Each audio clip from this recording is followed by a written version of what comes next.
Okay, morning all. We got 20 people here, but people are still joining, so I'm just going to give it a couple more minutes to see who else arrives.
Okay, we're nearly there. There's another 7 people missing, so I'll just give them another second or two.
Okay, just to save me going back through the chat, I've been doing the register while you've been doing it, but I've missed someone. So it's either Marco, Emily Bracegirdle, Esme Byrne, or Oscar Whitfield. If one of you are here, can you just unmute yourself and say hello, or write hello again on the chat?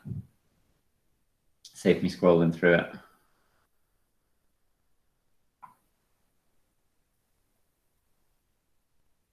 Thank you, Marco.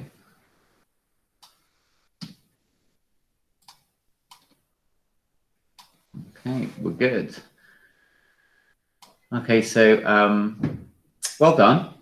29 out of 32 people. That is really good. I am impressed, especially for period 1 on a cold morning. Well done. Okay, I have put onto the Google Classroom assignment posts for this morning 2 PDFs, and you're going to need both of them. I have actually printed for you all a copy of the booklet, this one, which I was going to give you this morning, but unfortunately, you're not here. So if you particularly want to print this booklet and fill it in, you're welcome to do so, but there is a copy waiting for you in class. So all you really need to do today is just jot down some of the answers. So we're going to be filling in gaps in the booklet, and you could just keep a copy at the back of your exercise book of what the gaps are as we do them, and then you could just fill in the booklet when you get back into school. Or you can copy out the whole sentence if you want to into your exercise book, or like I say, you can print the booklet and fill it in at home, but you don't have to if you don't want to. Okay, let's switch windows.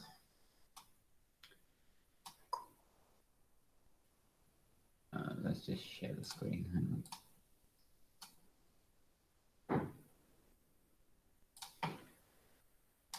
on. Okay. So far we have been talking about, oh, by the way, before we start, if at any point you just want to butt in and ask a question, just unmute yourself and just leap right in. You can't put your hand up or anything like that. So just butt in if you want to say something. the class I did this with yesterday, they were really good at that. They just unmuted themselves and asked questions whenever they wanted, and the lesson worked so much better. So if you want to say anything, just say it. Okay, the last few lessons we've been talking about alpha, beta, and gamma in particular, and we haven't given any thought really to what gets left behind.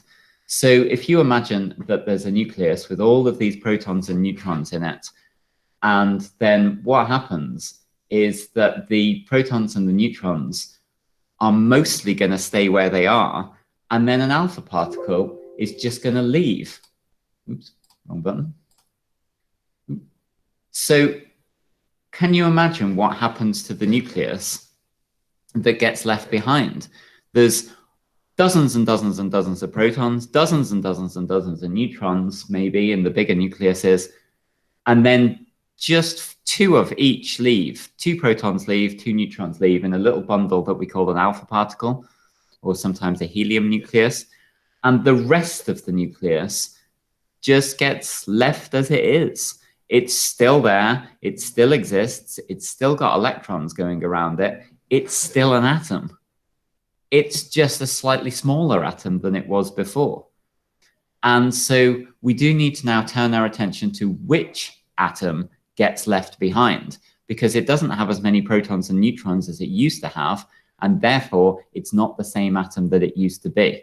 So that's what today's lesson's about. We're going to be asking what gets left behind. So can you have a little look at the first sentence here, where it says an alpha particle removes, and then could you fill in the blanks just for this first paragraph about alpha particles, please? I'm just going to give you 30 seconds to do that. These two blanks here, 30 seconds.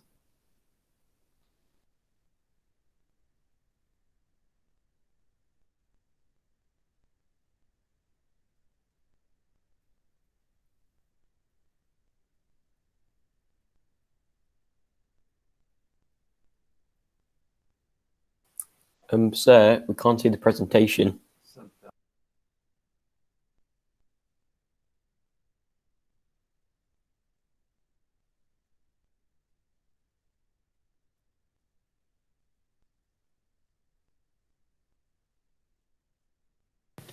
Can you see it now?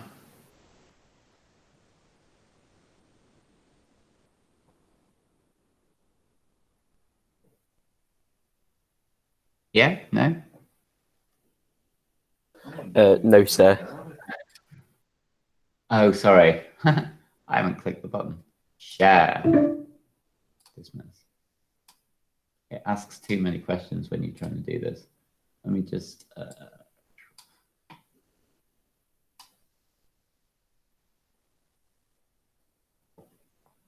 Okay, so just this top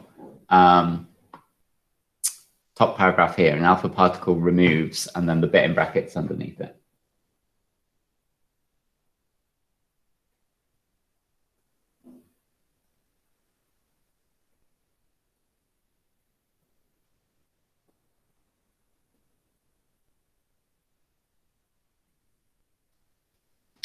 Okay, anybody want to shout out the answer? An alpha particle removes...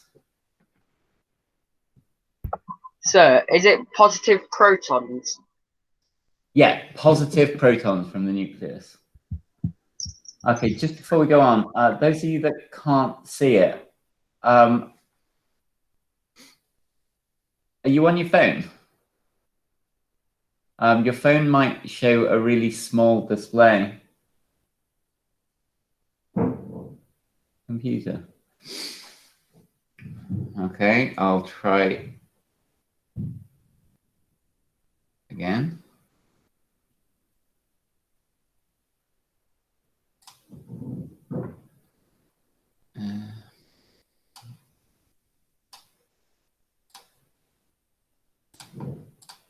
How's that? Can you see that?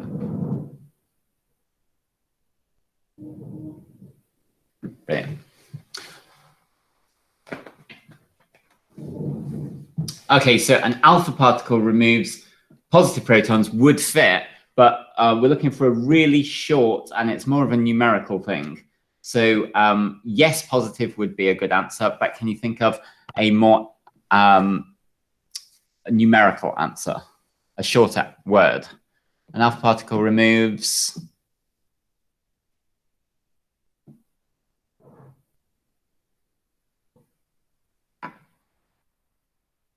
Is it 2 protons, sir? Very good, 2 protons. And it also removes what as well? But that doesn't affect which element the nucleus is. Does it remove 2 neutrons? Nice one. Okay, so if we just leave that for a second, just scroll down here a bit, you can see here that this is how we might summarize this equation, the alpha decay equation. It's a little bit like a chemical reaction in that on the left-hand side, we've got what we started with, and on the right-hand side, we've got what we finished it with. And just like in chemistry, the arrow means kind of like turns into or becomes or makes. So this example that's on the screen in the middle would show you that a nucleus of an element called radon, which is the proud owner of 86 protons and 219 neutrons, it's gone and lost 4 of those particles altogether. So the 219 gets reduced by 4 to become 215. And then in particular, of those 219 particles, 86 of them were protons. And it lost 2 protons when the alpha particle left. And so 86 take away 2 leaves 84 protons behind. And if you were to look up element 84 on the periodic table, you would find that element 84 is an element called polonium, which has chemical symbols PO. And what this equation is, it's not a chemical equation, it's a nuclear equation. But it's the same principle as a chemical equation. We're saying on the left what we began with, and then the arrow might be pronounced decays into or turns into. 2 different particles now. The alpha particle, which leaves, and that's made up of 2 protons and 4 particles altogether. And what's left behind is the polonium, which is 84 protons and 215 particles altogether, 215 protons and neutrons altogether. I'm stressing the point and taking it in baby steps because although it sounds really simple, actually people get this wrong all the time. But you just need to make sure that the numbers on the left-hand side are the same as the totals on the right-hand side. And as it says in the little note under the alpha particle, I told you that you don't have to call it an alpha particle if you don't want to. We know that it's a helium nucleus. So if you would rather write He instead of alpha, that's completely fine as well. Okay, so we're going to do some practice of these equations. So if you just have a look lower down the sheet, so it's on the screen in front of you, or you might have your own copy in front of you. What I'm just interested in are what are the missing numbers. So if you could just go down that list, what I'm going to do is give you 30 seconds to do question 1, just to make sure we're all doing it right. And then I'll give you another couple of minutes to do 2, 3, and 4. So 30 seconds, I mean, do as many as you want, but I'll stop you in 30 seconds and ask you what the answer to question 1 is.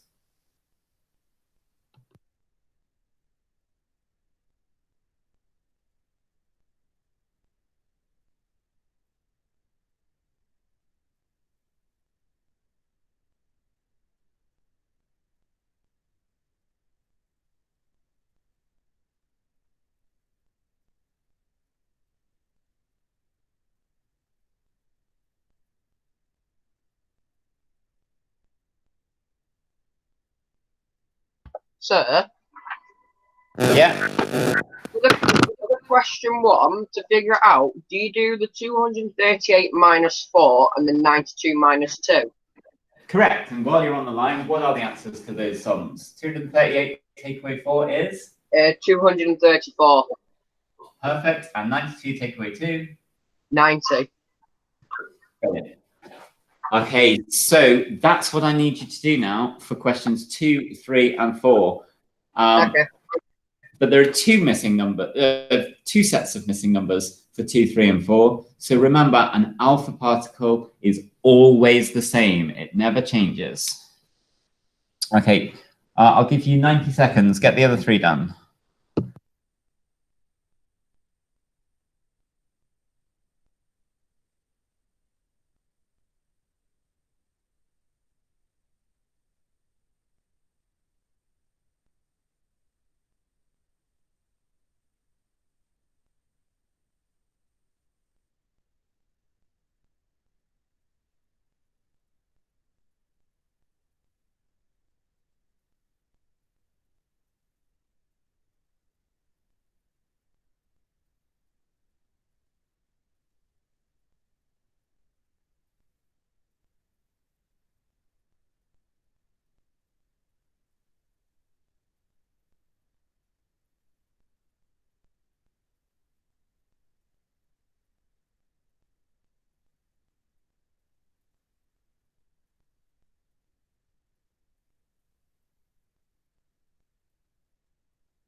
Okay, so let's have a little look at some of these. If you're all right with it, you just carry on. So, an alpha. Oh, by the way, if you haven't used Google Meet very much, you can probably see on your screen the my screen, and you can probably also see my camera feed pointing at the board. If you want to flick between the two, you can just click yourself. So if you want to make the board big, just click on the camera, and the camera will get big and the PowerPoint will go small, and then click back again, click on the PowerPoint if you want to make that big and the camera small. So I'm on the board at the moment, so you might want to make that big.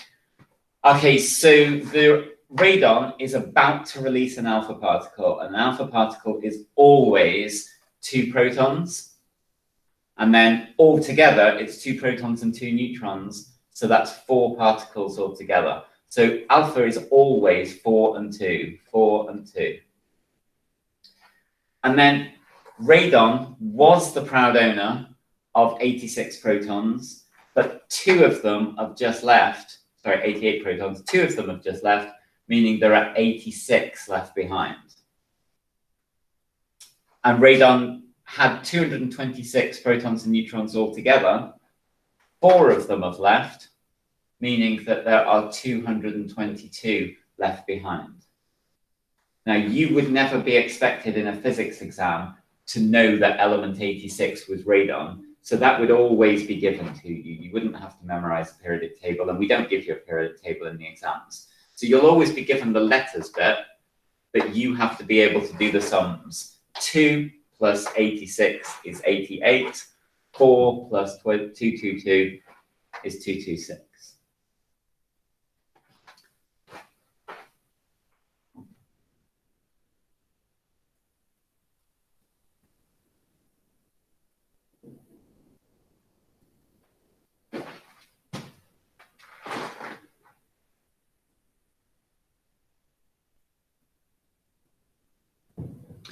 Okay, so moving on to the next one.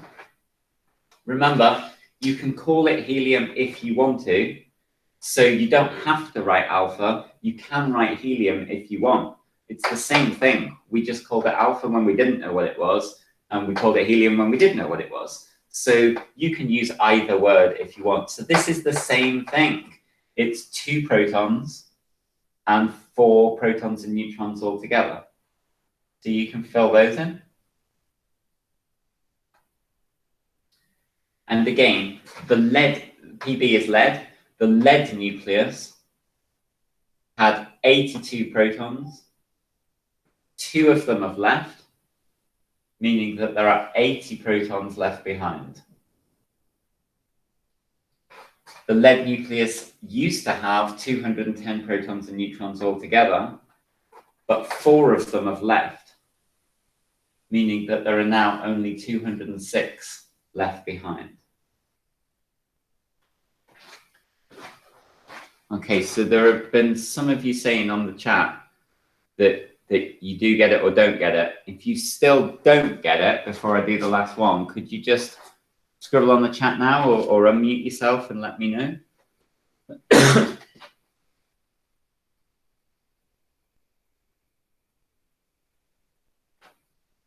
Okay. Sir, yeah. have you done about the beta particles yet, or are you just doing the alpha ones? Just doing the alpha ones, just the first 4 questions. Okay. Okay, so this last one, the answer bit has been done for you, and you want to work out what it started off at. So you can see that there are 88 protons in this radium, and there are 2 protons in the alpha particle, or the helium nucleus, whichever you want to call it. So there's 2 protons there and 88 protons there. So altogether at the beginning, there must have been 90. And then altogether, there are 4 protons and neutrons there, and there are 226 protons and neutrons there. So at the beginning, there must have been 230 altogether. So this is very similar to balancing equations in chemistry, but you're balancing different numbers. You're balancing the atomic number and the mass number. Now just draw your attention to a couple of things that are on the board. So the first one is just note that there's some thorium and there's some thorium, but they're different isotopes of thorium. This one, they've both got 90 protons because that's what makes thorium thorium. But this one's got 234 protons and neutrons, and this one's got 230 protons and neutrons. So they're different isotopes. This one's got 4 more neutrons. It's got the same number of protons, 90 and 90, but 4 more particles altogether. Because the protons are the same, the difference must be due to the neutrons. Remember, isotopes have the same number of protons, but different numbers of neutrons. Also notice that this thorium decays by releasing an alpha particle and turns itself into a nucleus of radium. But actually, the radium is radioactive itself. And the radium then throws out another alpha particle and turns itself into radon. And although I don't have an example for radon, radon is also radioactive. And that'll spit out some particles as well and turn into something else. So quite often, radioactive material will turn into something that is itself radioactive, but not always. So for instance, this element, Hg, anybody know which element is Hg? It doesn't begin with an H. It's the only metal to be liquid at room temperature.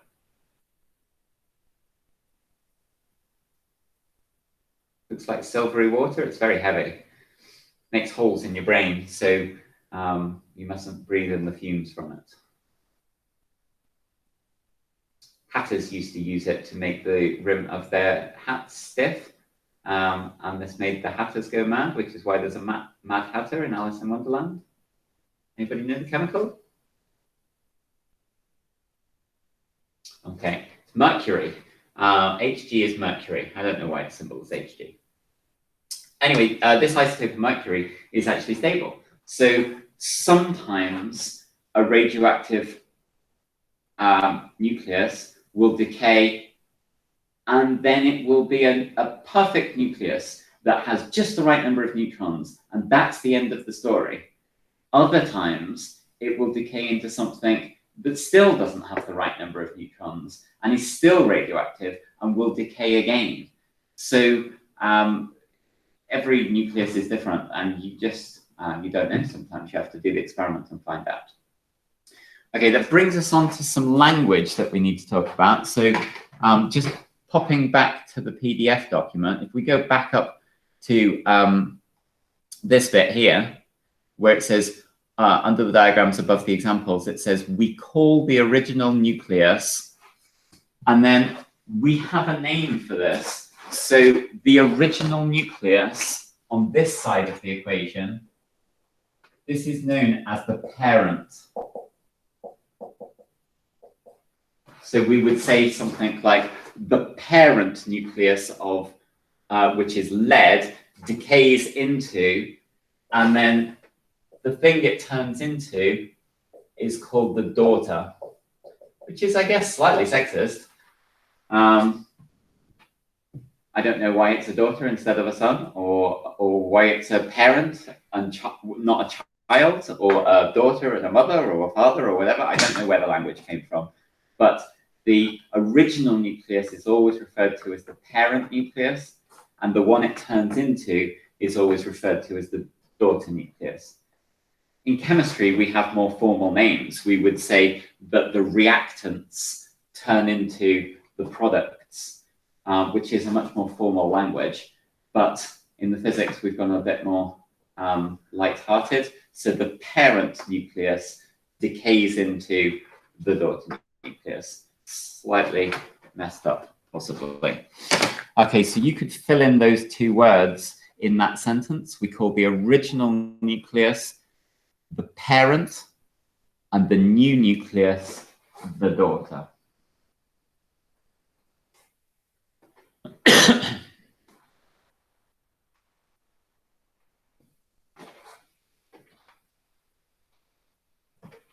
Okay, so fair warning, alpha equations are easier than beta equations. So if you've got any issues about the alpha equations, you need to tell me now, and I'll go through it again, because the beta ones are slightly harder. So I'm just going to give you 10 seconds to unmute yourself if you want to ask me anything about that, or scribble it on the chat. Oh, sorry, Toby, I didn't see the chat while I was talking. Well done, you're right.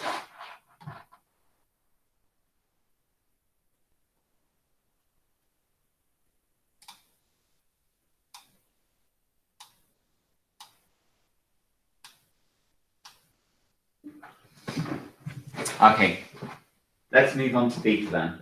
So that's the picture that's on the screen now. That's what's happening with the alpha. And what you get there is that it's quite straightforward, right? You've got a bundle of protons and neutrons, and two of each just leave, and you're just left with a smaller nucleus afterwards. And if beta particles were just like a proton, then that would be nice and easy too. We'd just take away a proton, but they're not. Somebody remind me what a beta particle is.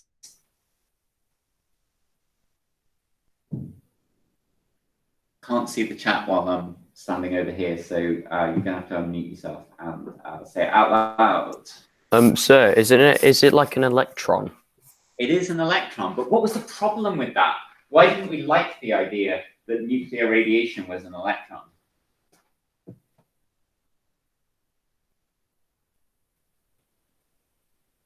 So it's nuclear radiation. What's wrong with that being an electron? Is it because the radiation is like very like toxic to people, and if you get loads of it, you can end up dying from it? Okay, that is a problem, but that's not what I'm meaning. The beta particles are nuclear radiation. So why is it surprising to find an electron as nuclear radiation? Is it because nuclear radiation means like it's from the nucleus, but an electron isn't usually in a nucleus? Okay, perfect. So we better explain that. So here's the picture that you need to have in your head, which is a true picture. So it turns out that nothing is forever. And neutrons have a bit of a trick up their sleeve, which nobody really noticed for a long time. It took the advent of some really expensive, complicated machines called particle accelerators, like the ones that exist in Geneva in Switzerland, a place called CERN, which you might have heard of. It took a long time for us to realize that neutrons can actually turn themselves into a proton and an electron. Now, I wouldn't want you to think for a second that a neutron is like a box and inside the box is a proton and an electron. That's not the case. What happens is that deep inside the nucleus, it is possible for a neutron to just cease to exist. It just poofs out of existence and it's just not there anymore. And in its place, immediately popping into existence is a proton and an electron. Now, nuclear physics is not like any other branch of physics. What goes on in the atomic realm and indeed the nuclear realm is not like what happens in our big meter-sized world. So you don't go walking down the street and notice one day that a pedestrian on the other side of the road just poofs out of existence and in their place turns up two little children or something, or you don't see a man walking down the street and he just disappears and in his place is left a mother and a child or something like that. That just doesn't happen for life-sized objects. Cars do not disappear out of existence and pinging into their place, or a motorbike and a scooter or something like that. That doesn't happen to real-world objects. But in the nucleus, in the nuclear realm, stuff is weird. In fact, it's so weird that we needed to invent a whole new branch of physics, which is called quantum mechanics, which just deals with the fundamental weirdness of the subatomic world. So that should seem weird to you, that a perfectly good particle can just ping out of existence and two different particles can ping into existence in its place. You should not be looking at that and thinking, oh yeah, that sounds really sensible to me. That is not a thought that should be going through your head. And it took decades for physicists to get their head around just how weird the subatomic world can be. So this is your first introduction to the weirdness of the subatomic world. And we're not going to meet any more weirdness as part of your GCSE because I think that's weird enough. But if you choose to take an A-level in physics, we will delve into this properly and we will look at all the other weird things that take place inside the nuclei of atoms. But for now, you just need to register that weird stuff can happen inside a nucleus. And one of the weird things that can happen is that a nucleus can be replaced by a proton and an electron. Now, when that happens, the proton appears and immediately gets attached to the nucleus by the neutrons around it. So the neutrons, remember, act like glue in the nucleus. And as soon as that proton turns into, that neutron turns into a proton, as soon as the proton appears, the other neutrons in the nucleus lock onto it. And so the proton can't go anywhere. The proton is locked inside the nucleus. So inside the nucleus, what has effectively happened is that a neutron has turned into a proton. That's the net effect. But there's this little electron left lying around, and it's deep inside the nucleus, far from home. And it's been created with a very large amount of kinetic energy. It's traveling very, very, very fast. And although the protons attract electrons, and protons really, really love electrons a lot, the electron is created with so much speed that it goes hurtling out of the nucleus. And all of the protons in the nucleus are trying to attract it back again. Please don't leave, little electron. We love you so much. And the electron doesn't want to leave. It's feeling the attraction of all those protons. But in the way this works, the electron is just created traveling very, very, very fast. And it just can't help itself. It just gets catapulted out of the nucleus. Even though all the protons are attracting it back, even though it doesn't want to leave, it can't stop itself. It's traveling too fast. And out it goes. It's a little bit like you throwing a stone No, let's have a tennis ball. That's way safer. If you throw a tennis ball up in the air, it comes back down again because the Earth attracts it back down again. But that's because you didn't throw it fast enough. If you can actually throw a tennis ball at a staggering 11 kilometers per second, good luck with that, 11 kilometers per second. If you can throw a tennis ball that fast, it will actually leave the Earth and never come back. It will be traveling too fast for the Earth's gravity to pull it back down again. And something similar is happening with this electron that gets made inside the nucleus. It is just traveling so fast that it never slows down enough to fall back into the nucleus. That's where the electron comes from. That's why we called it a beta particle for so long, because we just couldn't imagine that an electron would come out of a nucleus, but it did. So we're going to do some more examples like this. I'll show you one to get you started. And the key bit that you need to think about here, the key bit in terms of what happens to the nucleus, because we don't really care about the electron that left. We've dealt with that when we talked about beta radiation, and you filled in that table of all the properties of beta. We're no longer interested in the beta, the electron. We're interested in the nucleus. And the key thing to remember for beta decay is that a neutron has turned into a proton. That's the key thing you need to remember. So let's go back to the PDF and have a look at what's happening there. Okay, so at the top, you can fill in the bit with the missing words and the missing number. So a beta particle adds how many protons to the nucleus? And in brackets, it also does something else, but that doesn't affect the nucleus. So 30 seconds, see if you can come up with 2 blanks.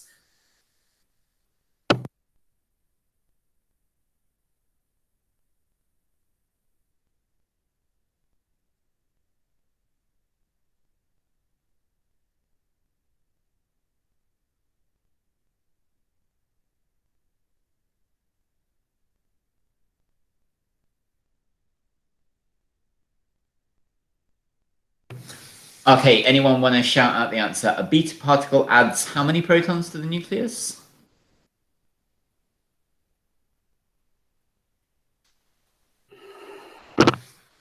Oh, don't be shy. I'm sitting at the computer now. You can put it on the chat if you want to.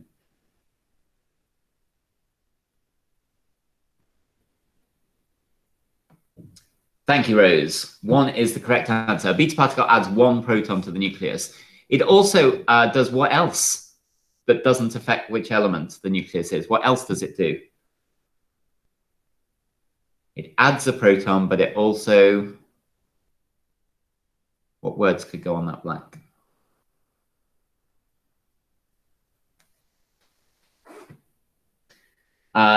Actually, Rose, yeah, it does add an electron, but not to the nucleus because that leaves, the electron leaves. So true statement, but not about the nucleus. What else does it do to the nucleus?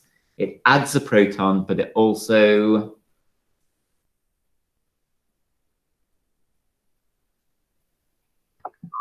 Does it take a neutron, sir? Perfect. It also takes away a neutron. Yeah, you too, Sam. So a beta particle adds 1 proton to the nucleus. It also takes away 1 neutron, but that doesn't affect which element it is. So let's have a little look at the example for beta decay. On my screen, the arrow has disappeared after the carbon. I don't know if you can see an arrow or not, but it's not displaying on my screen. Don't know why. It's supposed to be an arrow there after the carbon. Okay, so a nucleus of carbon-14. So carbon's got 6 protons and 8 neutrons. 6 plus 8 is 14. So carbon-14 turns into... and then the trick is a neutron turned into a proton. So the total number of protons and neutrons doesn't change.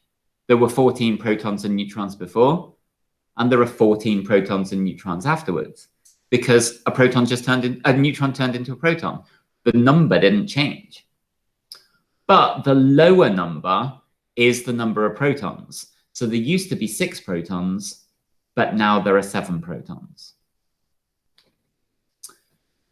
That's what happens to the nucleus. And element number 7 is nitrogen, but you wouldn't be expected to have to know that yourself. But if you look it up on a periodic table, element 7 is nitrogen. Turn your attention to the beta particle, though. When we wrote 4 and 2 for the alpha particle, those numbers really did mean real things. The alpha particle really does have 2 protons and 2 neutrons. So it really does have a mass number of 4, and it really does have an atomic number of 2.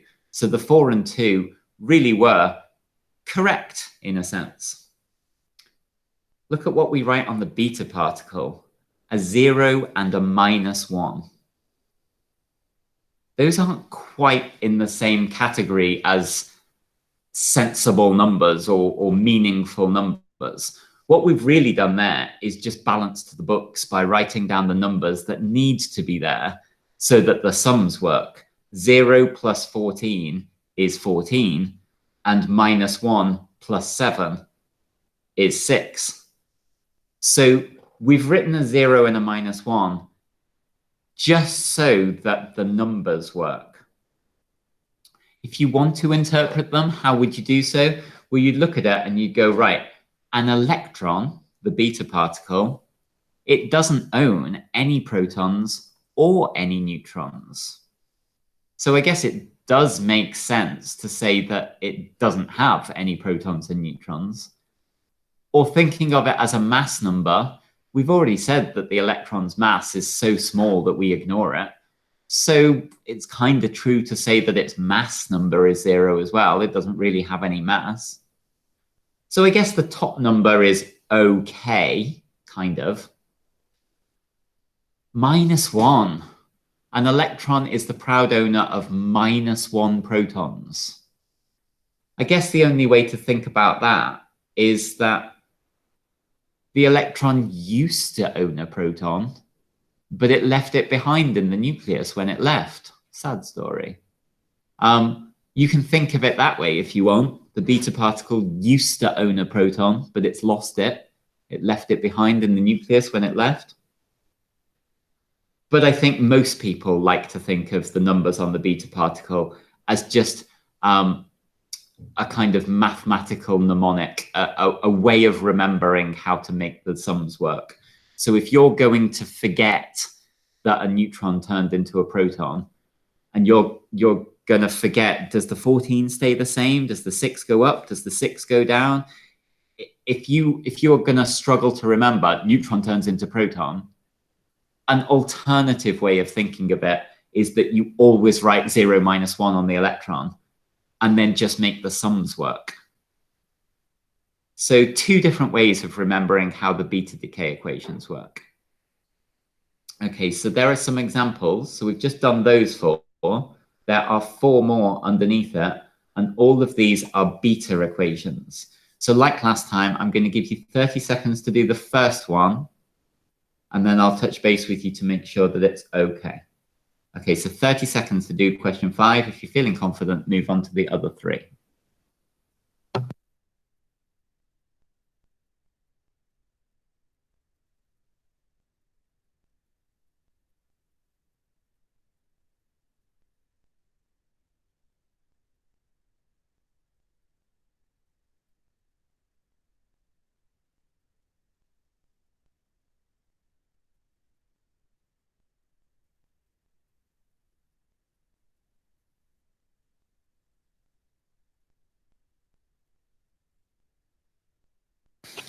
Okay, so if you look it up on a periodic table, element Pa is protactinium, good word. The question is, how many protons and what's its mass number? So any ideas from anyone out there? Let's start with the mass number. Thorium owns 234 protons and neutrons. How many does the protactinium have? So would it just have 234? Yep, because it doesn't change. It's still got the same number of protons and neutrons as it had before. But it has turned one of the neutrons into a proton. So there used to be 90 protons, but now there are 89. no, Oh. not 89. I think Anybody else? 91. Yeah. So what we've done there is we've got up one proton. There used to be 90. Now there are 91. But just in case you couldn't remember that a neutron turned into a proton, you can also do it by checking the sums work. So 234 plus 0 is 234. And 91 take away 1 is 90. Okay, just like an alpha particle was always 4-2, a beta particle is always 0 minus 1. And just like we could write helium instead of alpha if we wanted to, we can write an E for electron instead of beta if we want to. So have a go at the last 3 questions. I'll give you 90 seconds. I want it. Yeah? You're removing things from it. Oh no. I think one of you's got your microphone on. Okay, so 90 seconds to do the other 3 questions.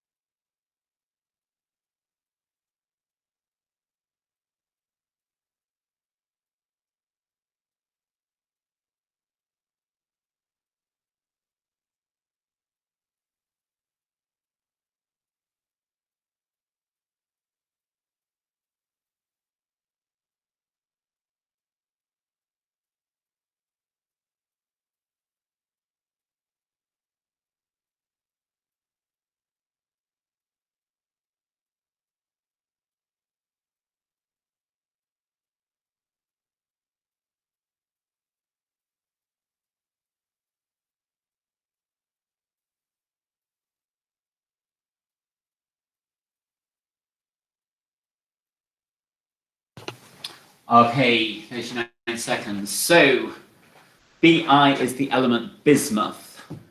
It is the proud owner of 214 protons and neutrons, and 83 of those are protons. It has just turned a neutron into a proton. So, what are the answers? I can't see the chat from where I'm standing, so you have to unmute and say it out loud. What are the numbers that go here?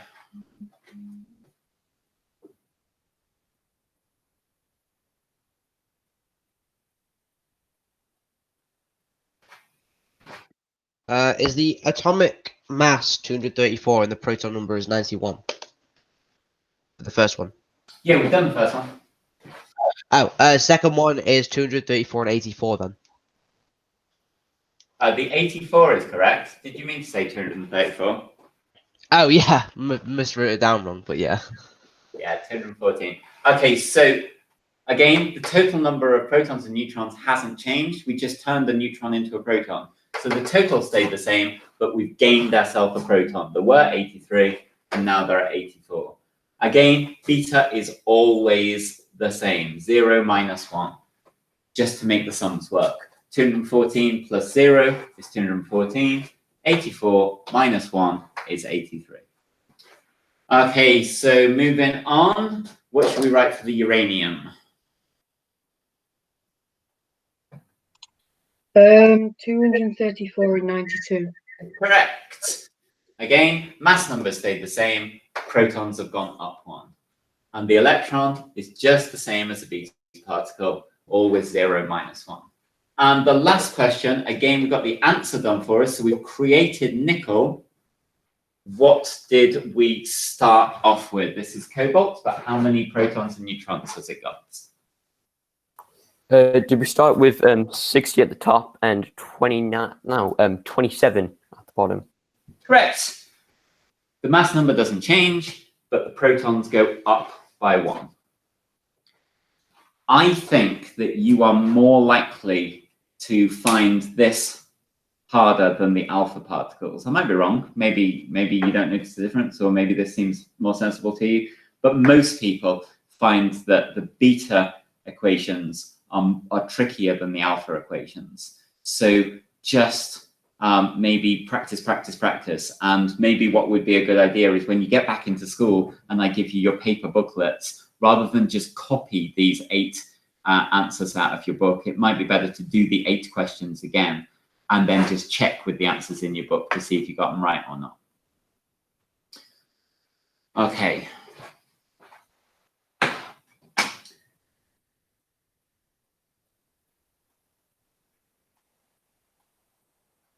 I think, what we got? Haven't got much time left. So rather than, okay, goes it up. Rather than move on to anything new, if I could just point you at the second PDF.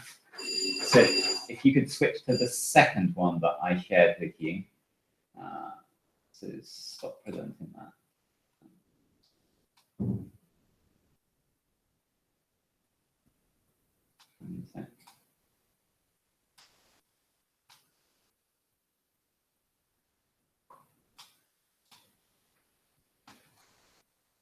Okay, so this double page spread from the textbook is a summary of what we've spoken about. So some of it we've already read before, but most of it is what I've done with you today.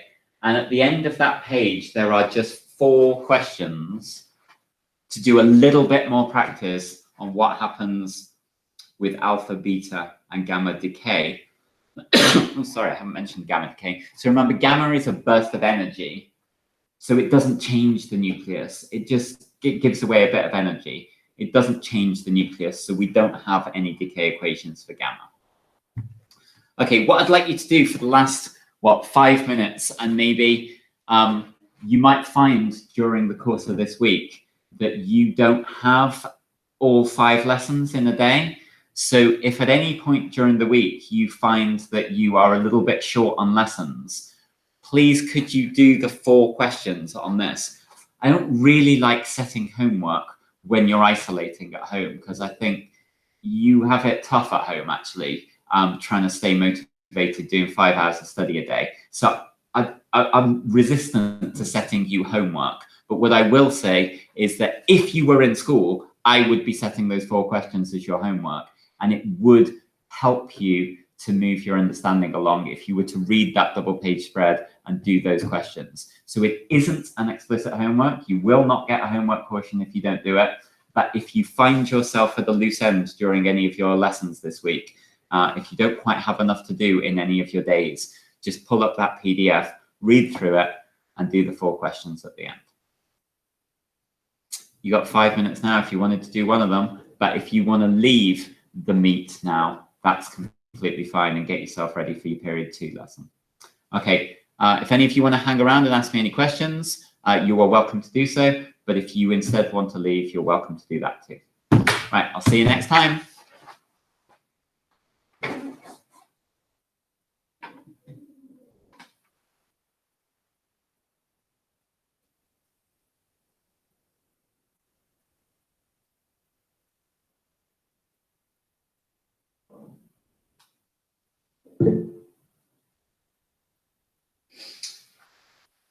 Just you left, Max. Did you want to ask me anything? Not really. So I think I get it. I'm pretty understanding of it. Good. Well, read back over it, and if there's anything you find you don't get, ask me next time. Otherwise, have a lovely day. All right, then. Thank you.